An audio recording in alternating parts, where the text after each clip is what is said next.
Indeed, pleasurable to be here again this year. Alhamdulillah for Allah's protection in our lives. We have a lot of programs, so without much ado, I'll be introducing the first lecturer. She's Dr. Airat Sulaimon, and she will be discussing child abuse, impact, prevention, and remedies. So I urge us all to pay rapt attention, as this is something that impacts on our home, and raising a home filled with Allah's love and mercy has to do with raising pious children. So let us take the best notes as possible and pay rapt attention. Assalamu alaikum. Assalamu alaikum wa rahmatullahi wa barakatuh. I have to specially greet our adorable Imam, Imam Abdurrahman Hamad. Assalamu alaikum wa rahmatullahi wa barakatuh. I've been given a topic to talk on, and what has been coming before now is that in the Ummah, Muslim Ummah, it's like when we talk of child abuse, we feel no, we don't abuse our children, especially when we are talking of sexual abuse. But this is what goes on in the society, in every home, at every time, because it takes different methods that oftentimes some of us don't even know that we are abusing our children. Apart from the ones that are very obvious, eminent, there are several other ways that we abuse them, that we don't know that we abuse them, and that impact on their behavior and their overall personality. I am going to take it as who abuse. What is child abuse in the first place? And I take it as any form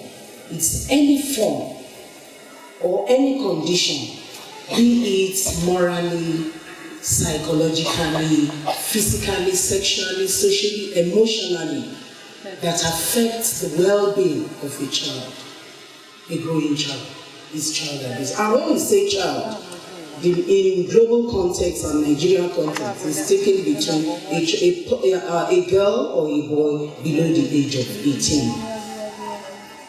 And who are the abusers? Because that is the most important thing. We think those who abuse will be the evil ones, people we don't know. But the abusers are the parents, the mother herself, the father, the neighbor, the cousin, the uncle, the auntie. Each and every I and you, we are the abusers. And by the time we look at it, we will realize by ourselves that in what way have I abused a child or my child or the child in my care in any form.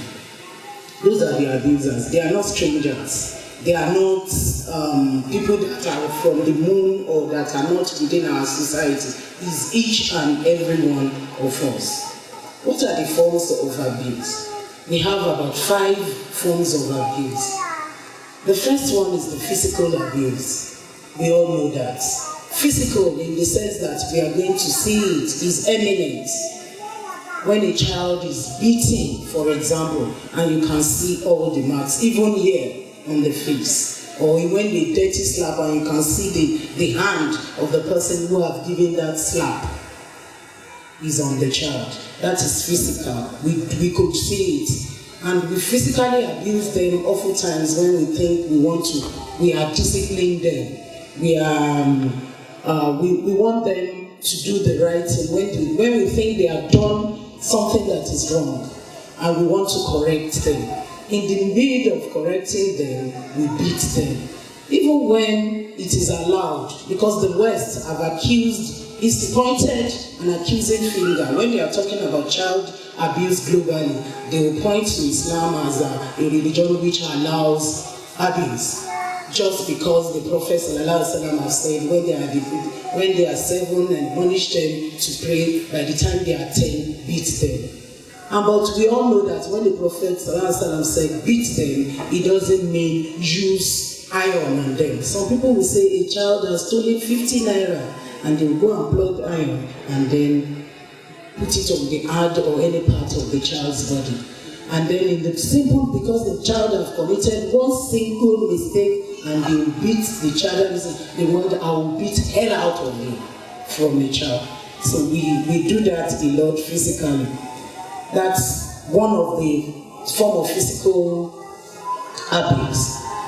We also do one other physical abuse that we do, that the West have also pointed to Islam, which is obviously not Islamic, is the circumcision. Female circumcision is categorized as another form of physical abuse.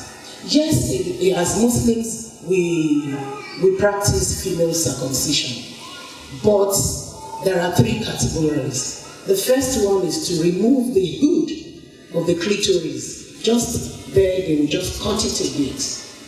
And the second one is to remove the labia majora and the labia minora. They remove all of that. And the third one, they totally remove the clitoris.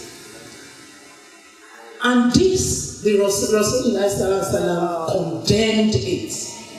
In the only place that they had him, which make us to say, okay, it's acceptable in Islam, is when it was reported that he saw passing by and saw a woman performing circumcision on a girl. And then he said, that should be done in a perfect way, because that place should not be mutilated in such a way that it will not be pleasing to the eyes of the beholder. And so the second and the third nullifies what the Prophet permits.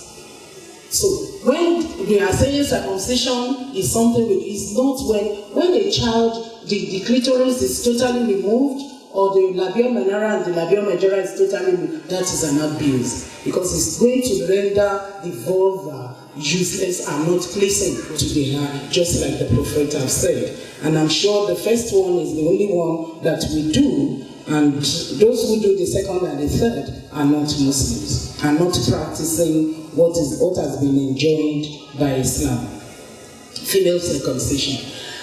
And the third one is early marriage. That is another category that comes under physical abuse, and also that the West have said it is in Islam. And early marriage, just like is people give their children, and that is, when we say early, is also still the global definition below the age of 18. But when we look at the Quran, in the Quran where it is said, marry them, and there are two things that were highlighted there. That's Quran 4, verse 4 to 6. And the main thing is that when they reach marriageable age, when they reach marriageable age. And the second condition is sound judgment. There must be sound judgment. So can we say a 12-year-old or a 13-year-old will have a sound judgment? Another thing that makes it to become physical abuse is that by that time, when they reach puberty, it is that time that the reproductive organs start to develop. That is when their uterus, their ovaries, every part, what constitutes the reproductive organs begin to grow, the pelvis. And when it is not strong, it's rendered them, it's put them at risk. They are danger.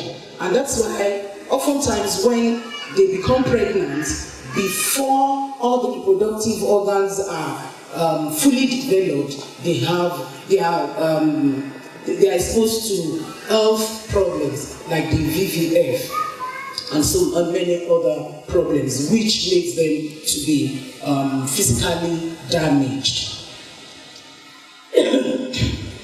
Sorry. The second one is emotional abuse. And this we do a lot. Abusing emotionally. You don't beat the child, but what are the things that you say?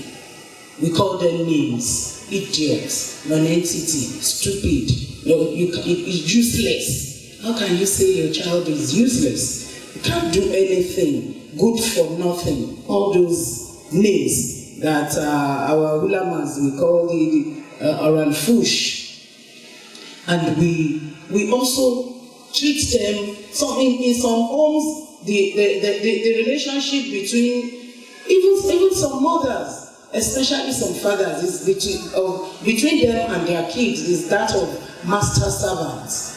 When they see the, hey, that is I've had a situation when the father is coming and the kids want to run away, and then he got his leg broken when he was running upstairs. That is that. You can see the kind of torture and the fear. That is not how a child should. There should be warmth. There should be love. And such that they must be able to say, Daddy is coming, mommy has come, it should be. And it doesn't have to be our own biological children alone. The ones we are fostering, and even the ones that we are paying for, that are working with us. We should not abuse them emotionally. There are many things. We frequently yell at them, we rebuke them, ridicule them. We don't sometimes see anything good in what they do that constitutes, amounts to emotional abuse. You abuse them emotionally.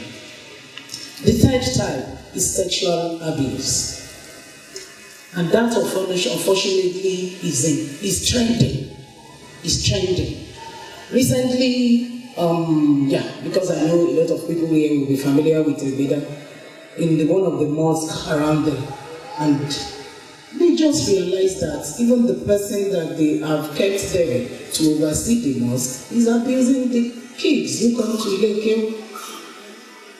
So we have to really be vigilant.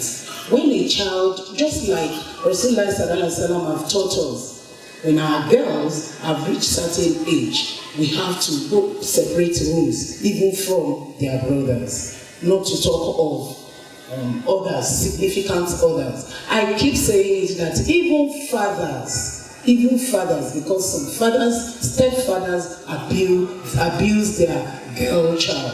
And these kids cannot say it. Sometimes they just fondle with them. There are different ways of sexually abusing them. And they lure them, give them gifts, and then abuse them. They sometimes sleep with them, they sometimes fondle them, they do a lot of atrocities with them. And I will talk about the signs later of how to detect that this child, and these days it may not be the only girl child. It's not the only girl child. Even the boys are abused. They sleep with them through the anus. So it's an opportunity that this is calling for us to be more vigilant. There is sexual abuse and there is neglect. This is one of the, when we talk about child abuse globally, when we talk of neglect, they point to Islam as well. And of course, the most common one here in Nigeria is the Almanjiri, where the child is just given, sent out to go and fend for him or herself. And it's also common at some other places. We are just saying that, mentioning that as an example, when that child is not catered for. Their schooling, their everything, their day-to-day running activities is not done. It's not seen as a priority of the parents who has brought them to this life. And then child exploitation. Child exploitation is very common. We send them to go and steal. In some household, they need this because that is how to make ends meet. But not at the detriment of their growth. And it is when, oftentimes, it is when they go doing this hawking that they are exposed to several other dangers. At the car park, on the street, some evil old men or adults, we just call them and say, bring what you are hawking. And then they take them in and then exploit them and take undue advantage of the poor child. So they go hawking, they don't even go to school, is only that. And the worst part of it is you just send them to go and do house help or housemaid, and the parents are the one collecting the money. The child is not even spending out of it at all. And some we just give the child to them. They said when they take them out of the country, they make money. Please take my own too. And they don't know. We have had series of stories and reports on what they do to them and the various ordeals and torments that these kids face when they go through this. Some of them even die on the road when they relay their stories. So exploitation is another form of child abuse. All praises and gratitude is due to Allah subhanahu wa ta'ala, the controller of all affairs. Admonition Islamic Center hereby expresses solidarity with Nigerians at this critical moment of our nationhood due to the scourge of COVID-19 globally. We especially feel for the Muslim Ummah, who from all indications will have to start the 2020 Ramadan season in complete lockdown. There won't be Taraweeh, no physical tafsir sessions, no joint iftar, no itikaf, and possibly no Eid al-Fitr prayers. For the same reason, the AIC is supposed to be 10 years this year, and arrangements have been concluded to feature 10 guest speakers for 10 hours at the prestigious National Art Theatre Igomu, Lagos on Saturday 2nd May 2020. But by Allah's will, it will not hold again. We take solace in the fact that Allah is the best of all planners and He alone knows best. We beseech Allah to spare our lives till next year's Ramadan 2021, inshallah. We pray for Allah's forgiveness, that Allah heals the world, put an end to this pandemic, and give us the privilege to be together for His sake again, to witness more Ramadan in good health. Ameen. Inshallah, our focus this 2020 Ramadan in our own little way is to provide foodstuffs to the fasting Muslims who are in need. May your rewards be great with Allah as you join us to make this dream a reality. For enquiries, call 0802-335-5870, 0808-690-5870, or 0708-378-7920. Account details: Admonition Islamic Center, Bank, Sterling Bank, account number 050-021-1796. Lukman Adekombi for AIC. Ramadan Mubarak.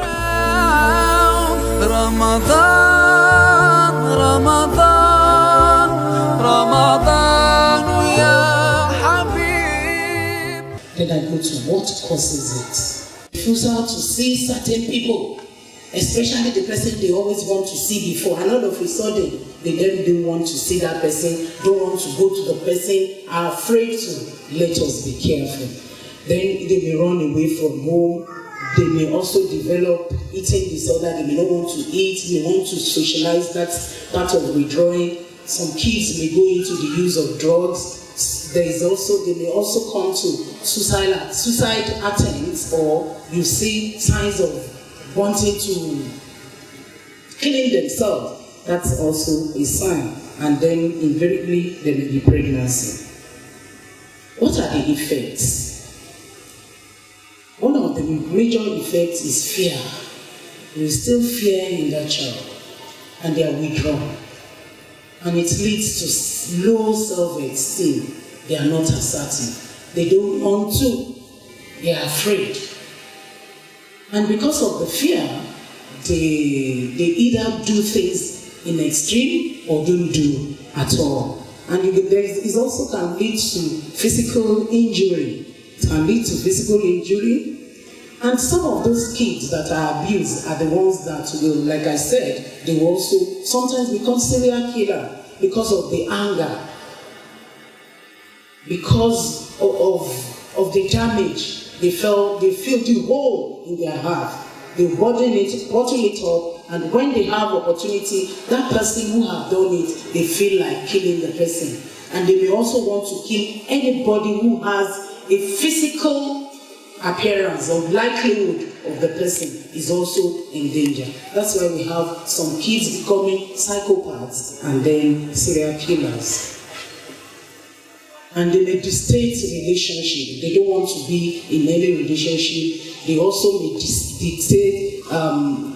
dictate marriage. They don't want to go into marriage, and they may also become develop so many other maladaptive behaviors. And some may just go into, become wayward, go into prostitution and say, of course, if somebody is already has deflowered me, and what is the big deal in it? And they go into that. It will motivate them into that. And what are the remedies? What are the remedies? The first one I say is adequate knowledge, which is what we are having here now. We need more of orientation, more of understanding, more of how it takes place. When we send our kids, for example, to madrasa, and it is the person at the madrasa that is now trying to abuse them. So it's telling us that when a girl child is sent anywhere, we give them instruction. Let us educate them. I always say the girl child because they are the ones at the receiving end. They are the ones who are prone to becoming pregnant, having a damage for a pelvic, and a lot of disease, STDs, and so on and so forth. They are at the receiving end. And so we need to teach them. Let us educate them. When we have the understanding, let us educate them. It's not because brother X is their brother. A child from 7 years old, just like Rasulullah said, we should start letting them know that they should not sit on the lap of anybody, any brother again. Nobody should put them on their laps. They should not receive gifts from anybody they don't know. When people give them gifts, they should come and say, because oftentimes those who abuse them, especially sexual abuse, are those, they lure them with gifts. They give them things and that draw them to them, and from there, they will just corner them in and then. So, as a matter of must, they must not be allowed to be cuddled, to sit on the lap, or to enter into any male. We don't say they are starting almost 7 years old more, but those are the kids that they abuse. And once they know that a stranger, and not only stranger, even their cousins, their brothers, we should practice what our religion have taught us. They should know that when our female child must know that the male children should not pounce on them when they are dressing. We should not allow them to go and clean for them again. Let them use their hand to do their cleaning so that they are not sensitized. That is very important. It's important for us to have adequate knowledge. We thank the organizers of this forum who has done this. The more of this we have, the better. We should also understand that it is not only strangers. It's not people they don't know. It is people they know. And that is why, with all due respect, I extend it to fathers, to siblings, to cousins. As long as they are male, let the girl child. And we also know that we from some of the what behavioral changes that have identified, we could know if there is a possibility that the child is being abused. Remember also that we say it is not only females. Sometimes the males are also abused. So we need to be vigilant. It's also a call for the Muslim. One that I always tell parents is, you don't need to be there. You have said go and watch the plate, and they don't watch it. Wait for when Mayu and Asna is going to play, and then all of them are ready. Then you take the remote nicely and say, go and watch it. You will see the action. They will quickly go. And when you do that, when you say, I will beat you, and this discipline training comes from the age of 10, 3. Because that is when they form their personality. We will say, Efile or Modeni. No. That is the time to let them know that these are your rules and your regulations. If you don't tell them, we also need to set rules and regulations. If you do this, this is it. If you violate it, this is it. And when they violate it, let us melt out the punishment. Because they will always remember how many times they have escaped the punishment, but we forget the time you melt it out. Just little hand. For that 3-year-old, don't go there. And you will see, look look at you. When next is going there and you stand and you just do your hand, they will run away. But I'll beat you, and you say it continues beating you, and they derive pleasure. You see that they will now go there and even laugh at you. They've taken you for granted. And by the time they now get up, you are sitting down, they come and then switch and you are now hungry. That is not how to go by it. We do it, we set our rules, we follow our rules, and we are firm. When we say we are going to do something, we make sure they do it. Let them be grounded. They won't be grounded on basic things, food, shelter. No, the excess. And that is why it is also about, I'm talking about parenting and upbringing. Are you the kind of mother or father that goes out and buy gifts for them? So that gift is what you will withdraw. When you withdraw that gift, they know you are hungry. I'm not going to give it to you because you have done X, Y, Z. Because you have been. But if you don't give them any extra, then beyond food before, so what will you use? So that is why we also need to go back to good parenting practices. Let us show love. Let us let them know that you go out. Some people who don't go, if there's no special day, no ice cream. But when you go out, you think they have done so. Let us reward them. If you have been rewarding them when they do good, when they do something that is wrong and you withdraw, that is punishment for us. That is, you've been reinforcing. You withdraw your reinforcement and they feel it and they are remorseful. It's not about beating. Another one is coming. Pro B is coming again. We also need to encourage reports. Let's encourage reports. You know, we are also always ashamed of the stigma of not saying it that, how should we go and say that this has happened in our household? No. If we don't report it, people will think it's not happening. And it's not going to. Those people that are doing it, those animals that are in human body that are doing it, will escape punishment and they'll keep doing it. So let us report it.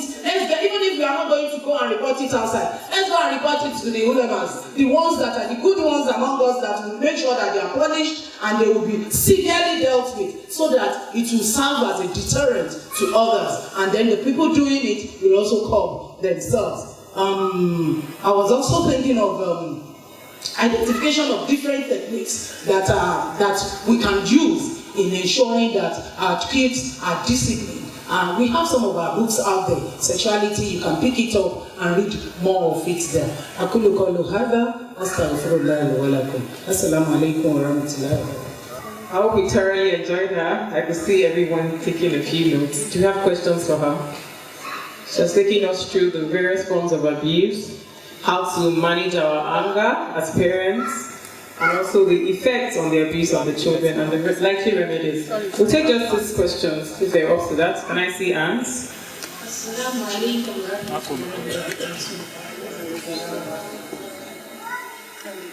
I really appreciate the lecturer because I really love the topic. And you said something, you said we should lay our rules.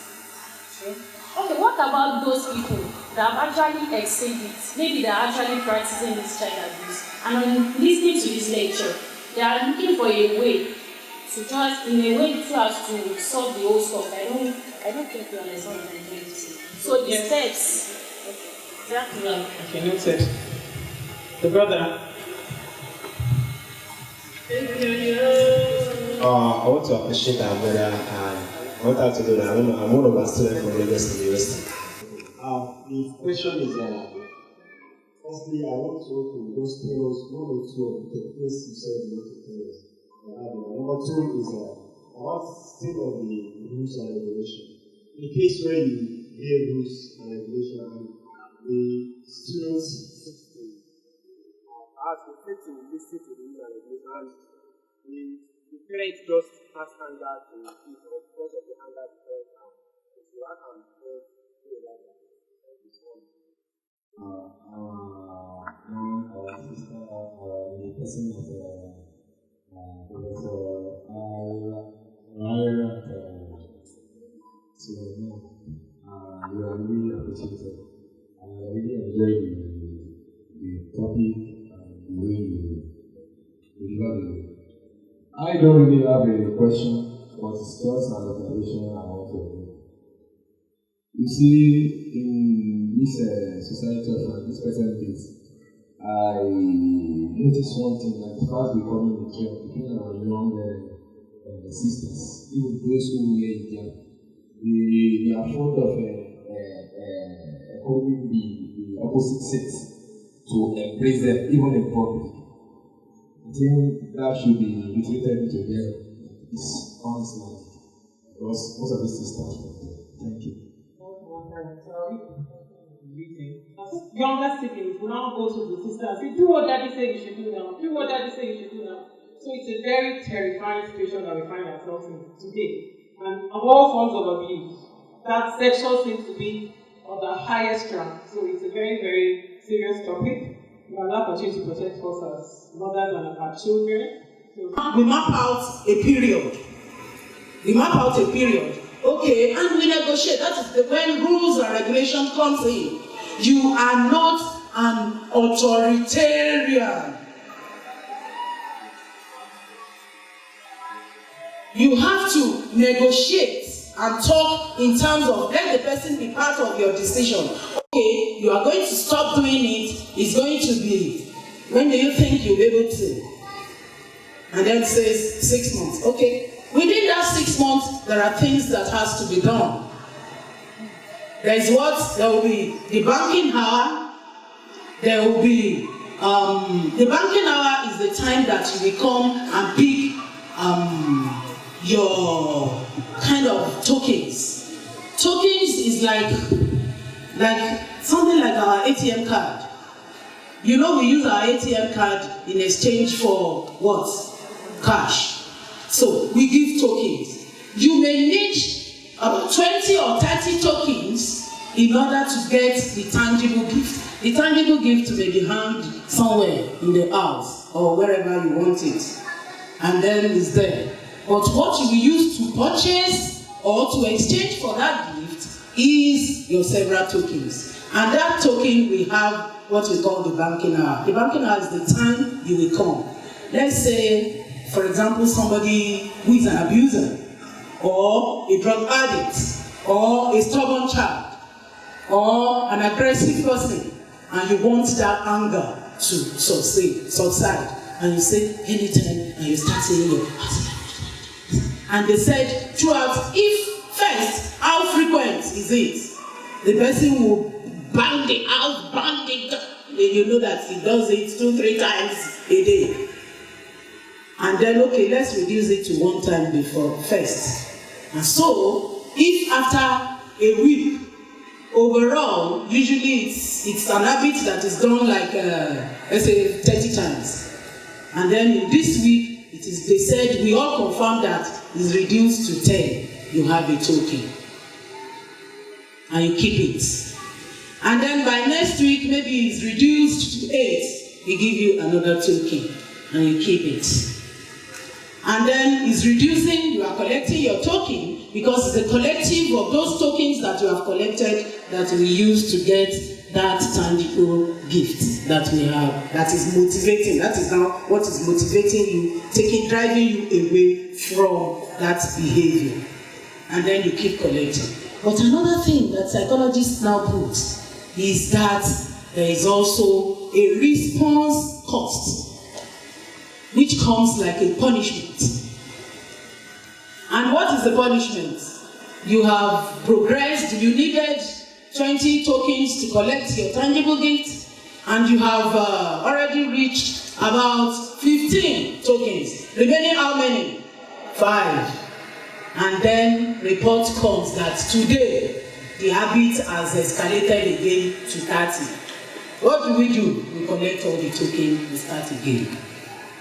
But this is where rules and regulation comes in. Before we start, we have already told you. If you regress, we will collect everything, we start again. So you already know. So it's not going to be like, they are wicked. We already told you. We already established. And that's the importance of, if we actually want people to be disciplined, there must be rules and regulations, and we must be fair. Look at our society. It's because people get off the hook. Nobody, the rules are there in the books and they're closed. is meant for the little rat like us, somebody who steals a chicken goes for a 7-year jail, and somebody who steals billions pays only 700 and walks away. So the deterrent is not there. There must be rules and regulations, and it must be strictly adhered to. Why it should be is to serve as deterrent to others, as well as those who have violated the rules and regulations. And so, when we reach 15 and you regress, we collect all our tokens and we start again. But because that thing, that's why I said it must be a tangible gift. Because that thing is something that that person really so much desire to have, he won't mind doing it again. We will continue. And we admonish you, and you almost got there. You know, okay, don't worry, as we go, maybe we can think of, and that is when you are diplomatic. Maybe we can think of reducing it to 18, but we are not, we are only thinking. It depends on your performance. And that is another motivator that helps the person to want to, it becomes the urge and the drive that which is going to push the person to still want to collect that tangible gift. That is just one of it.